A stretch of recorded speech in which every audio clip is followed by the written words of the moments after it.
Hey guys, Rochelle here with Amethyst Ascension. If you are new here, welcome, and if you are returning, thank you so much for joining me again. So today I'm going to be doing a hashtag. This was started by my gorgeous friend Rhiannon over at Rhiannon Rambles and Readings. I will be putting a link down below to her original video, and the name of the hashtag is hashtag Wanderlust decks. And it doesn't say specifically tarot, but I'm going to do tarot. And then I think I'm probably going to do it again, as long as she doesn't mind, and do oracle. Because I could see all of these prompts being perfect for oracle as well. So there are originally 13 different prompts. However, I've added 4, making it 17. So let's just get started. And I will be putting all of the prompts down below as well. So the first deck is the Backpacker. This is a deck that's adventurous, practical, and versatile. And when I think of a backpacker, I definitely think of like boho style. And the Light Seers is definitely like a boho style to me. So this feels like a backpacker to me.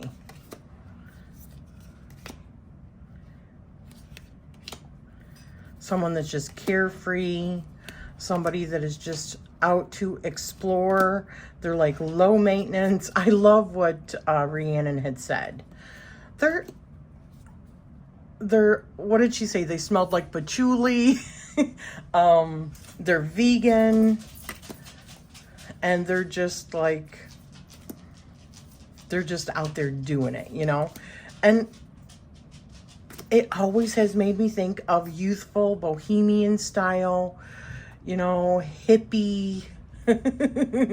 And this deck makes me feel like that. So that would be the Light Seers for the Backpacker. So the next prompt is the Cruiser, a deck that's relaxing, luxurious, and enjoyable. And for that, it made me think of the Flow Tarot. There's the backs.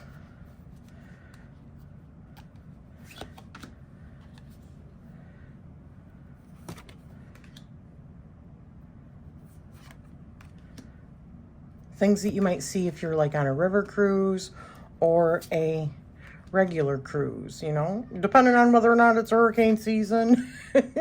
Like us, like 20 years ago, when we took the Disney cruise and we went to Castaway Cay, which is the Disney island, and in the Bahamas and Paradise Island.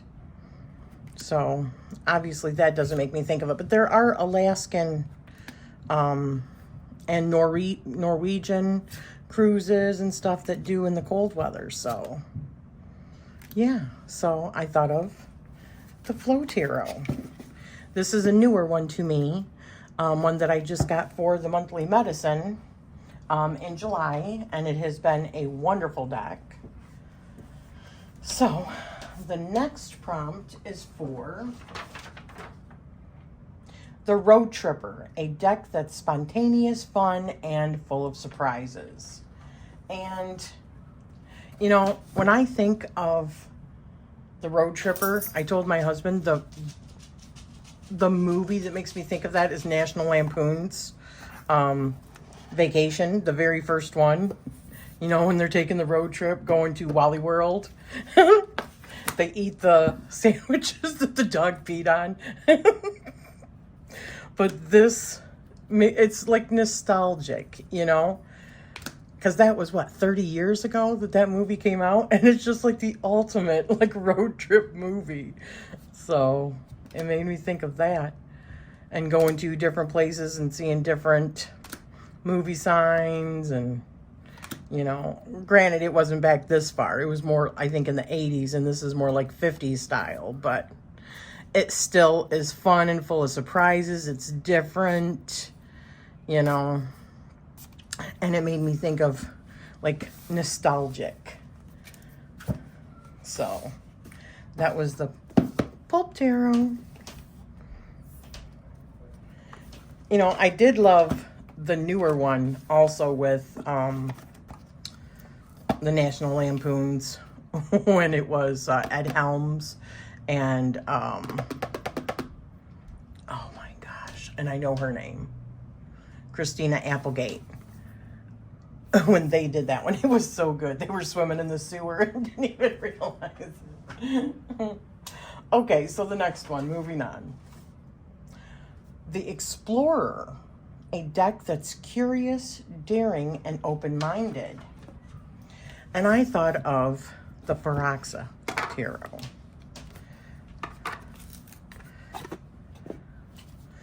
It's like, it's an exploration into their world. And what were the prompts?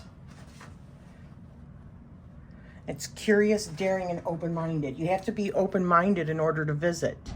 It's daring because, you know, it's like different, it's a different realm entirely.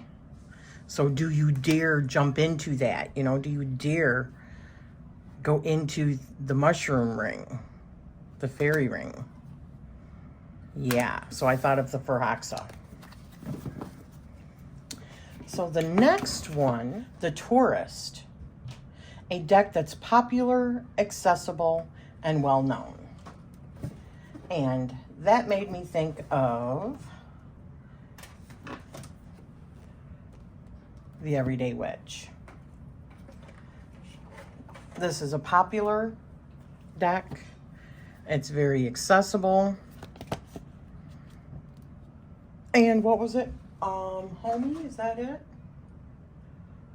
Oh, no. Popular, accessible, and well-known. And this hits all three of those. I love, love, love, love this particular deck.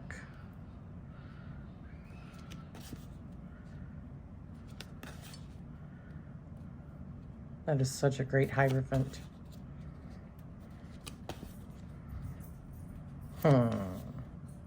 Beautiful Queen of Cups. So, that was my choice for the Tourist. Okay, so the number 6th prompt is the Local, a deck that is authentic, familiar, and close to home. And for that one, I chose the Green Witch.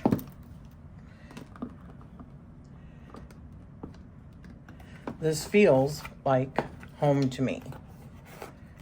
I still have not etched this deck. What is wrong with me?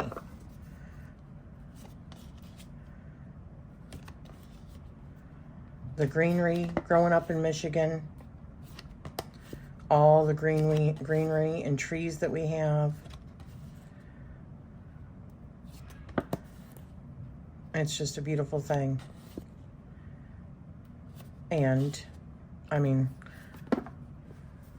being a witch and working with herbs and stuff like that, you know, it just feels like that's something that's done mostly locally, you know, with the locals. The 7th prompt is the Jet Setter, a deck that's glamorous, sophisticated, and worldly. For that, I chose the Victorian Romantic Tarot. Now, I don't know how worldly this is, but it's definitely glamorous, I would say, and sophisticated. At least it feels that way to me. Very higher class sophistication. Glamorous, maybe more like elegance or finery. But I mean, it's got like, it's just a beautiful deck. It's beautifully made. It's luxurious. Yeah.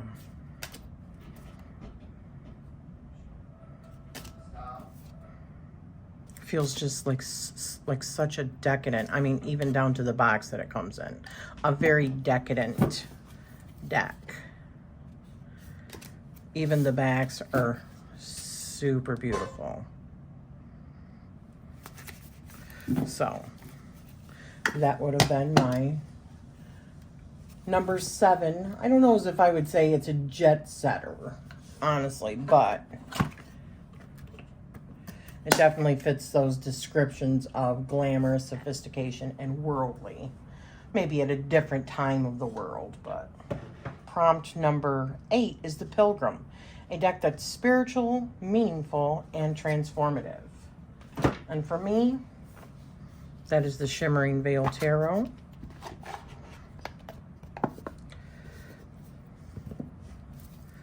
This feels like a connection with my higher self, with the ethereal realm, with the cosmos.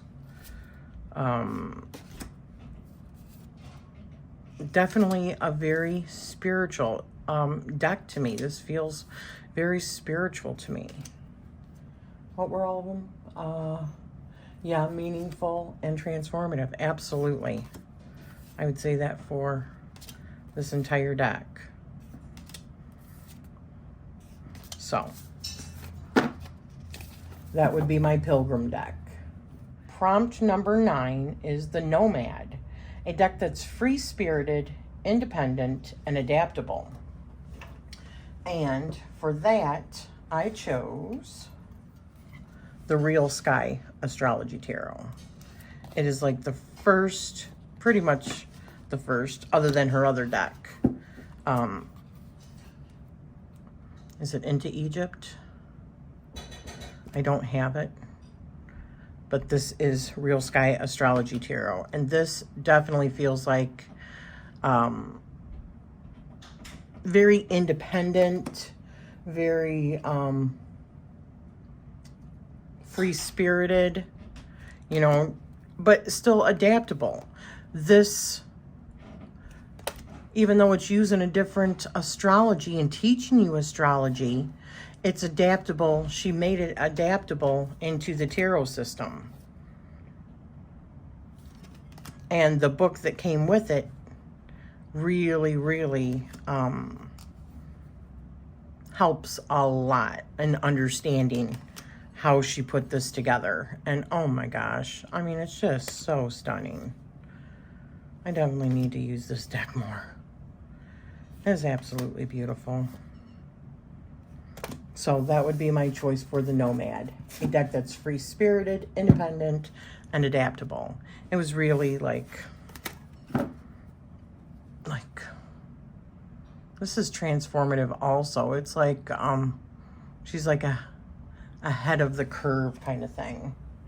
Or how do I say that? She's like groundbreaking with this deck. All right. The Culture Vulture, a deck that's diverse, educational, and enriching. And I chose Twilight of the Gods Tarot, the Delphic Maxim. And the reason that I chose this one, because I had another one in mind, but I chose this one because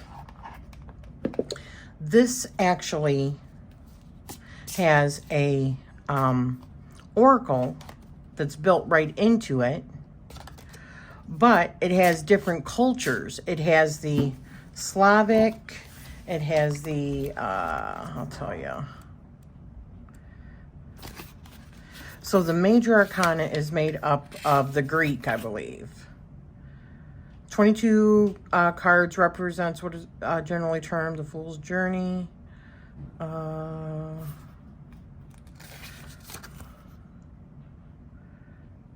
I believe it is all of the Greek. We see Medusa here. And then when we get into the minor arcana, we've got the wands, the suit of wands that are the Aesir, which is Norse. I believe it's Norse. The suit of cups are Slavic legends. The suit of pentacles are gods of Egypt. And the suit of swords are the Tuatha De Danann, which is, you know, the she. the Fae race, or the good folk. So I love the different cultures that are represented in this deck. This is another one that I'm going to be using with the Greek mythology study group that, you know, starts in August. Although I believe many of us, I know I have started researching already and watching stuff and reading stuff. But so I would choose this deck. It is so friggin' amazing. The artwork is gorgeous. And it's just fun. And even the gilding is awesome. I mean, this is a chunker, but I can still shuffle it, at least this way. So that would be, again, oops, the Twilight of the Gods Tarot, the Delphic Maxim. And I did get this from Kickstarter. And I'm not sure whether or not it's available. If it is, I will put a link to it. I'm not sure what all's available of all these, but if I can find it, I'll put a link down below for all these, okay? Okay, so the next one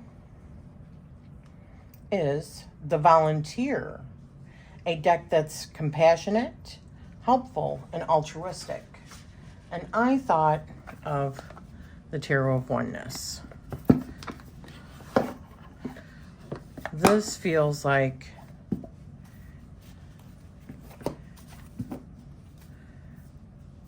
helping via changing your perspective in all situations, putting you, like, you know, in the driver's seat, more or less.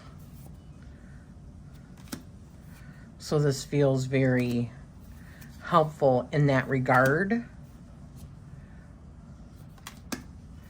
And it's just stunning. Just absolutely stunning. I love every single thing about it. It feels very, like, very much like a service. Giving a service.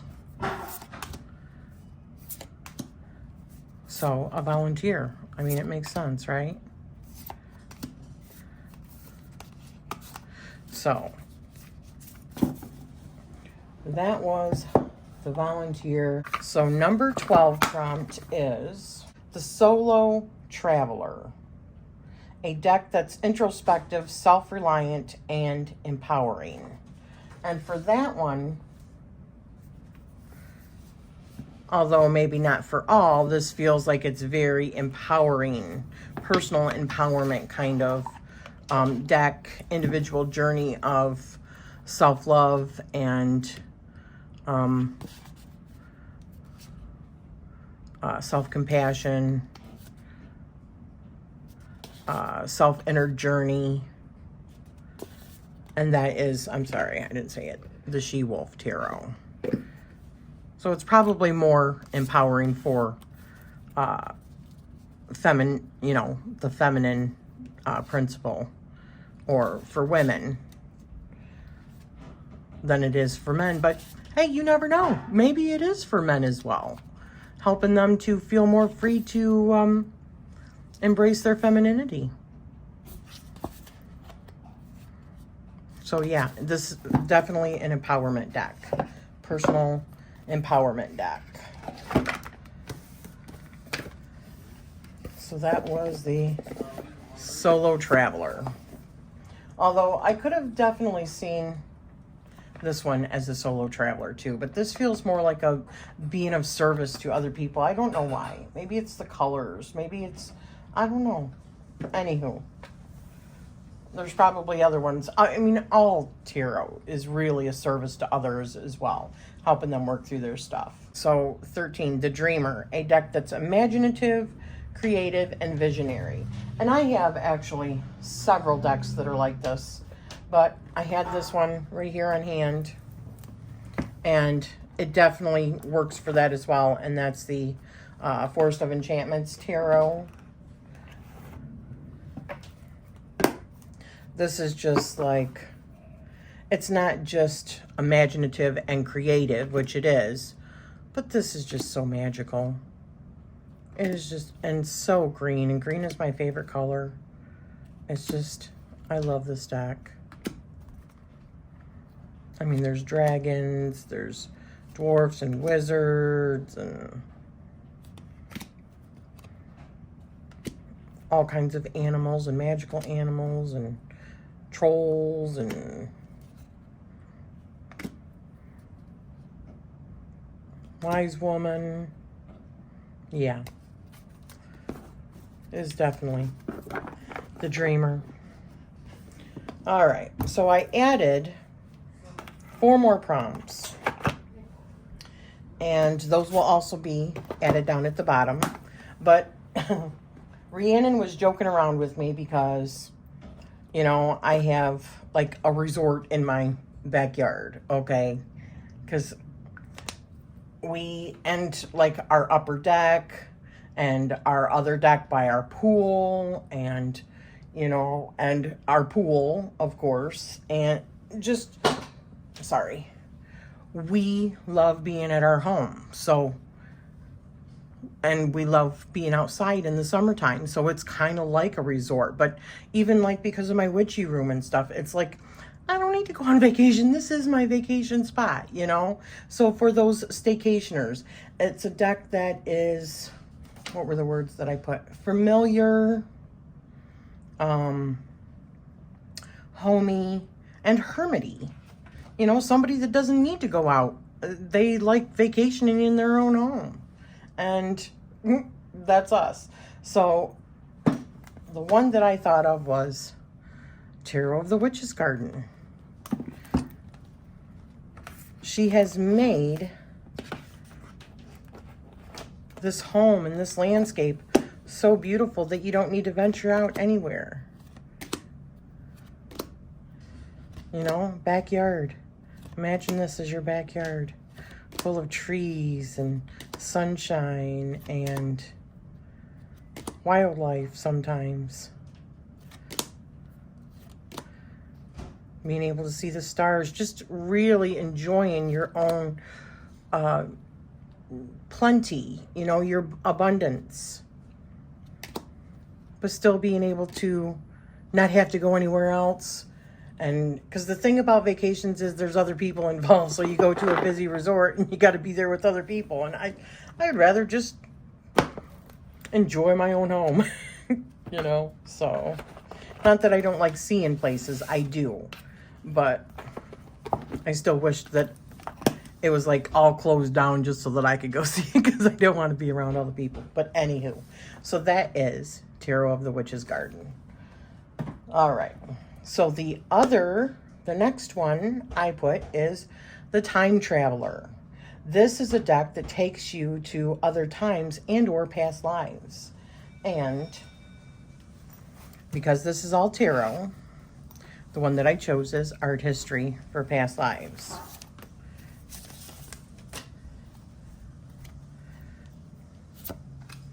And this deck definitely takes you to other cultures, other times, other past lives, you know. You travel in time when you use this. So that is the Art History for Past Lives, and that is 15, prompt 15, the Time Traveler. Okay, so the next one is the Stargater. This is a deck that takes you to different galaxies and into the cosmos. And so, because of it being tarot, I chose Cosmic Visions Tarot. And many of these cards look like stargates behind them.